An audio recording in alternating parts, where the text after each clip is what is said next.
குடும்பம்தான் அறம், அன்பு, வளம் நிறைந்த ஒரு சமூகத்தை உருவாக்கும் அடித்தளம் என்று பிரதமரின் மனைவி Datuk Seri doctor Wan Azizah Wan Ismail அவர்கள் வலியுறுத்தியுள்ளார்.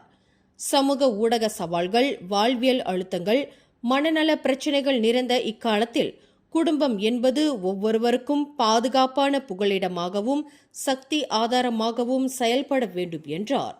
வெளியுலகத்தை கட்டுப்படுத்த முடியாவிட்டாலும் வீட்டை கட்டாயம் கட்டுப்படுத்த முடியும் என்று அவர் ஆணித்தரமாக கூறினார்.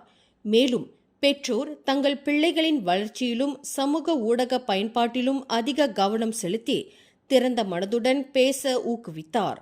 இந்த குடும்ப பிணைப்பை வலுப்படுத்த அரசாங்கத்தின் திட்டங்களை பயன்படுத்திக் கொள்ளுமாறும், பொறுப்புகளை தட்டி கழிக்காமல் அன்பு பிணைப்பை மீண்டும் புதுப்பித்துக் கொள்ளுமாறும் நாட்டு மக்களுக்கு இன்று புத்ராஜயாவில் அமைந்துள்ள தாமான் வெட்லேண்ட் பாடாங் செமராக்கில் 2025ஆம் ஆண்டுக்கான தேசிய குடும்ப நவம்பர் மாத கொண்டாட்டத்தின் போது உரையாற்றுகையில் இவ்வாறு தெரிவித்தார். மேலும் செய்திகளை தெரிந்து கொள்ள கீழே இருக்கும் பெல் பட்டனை அழுத்துங்கள்.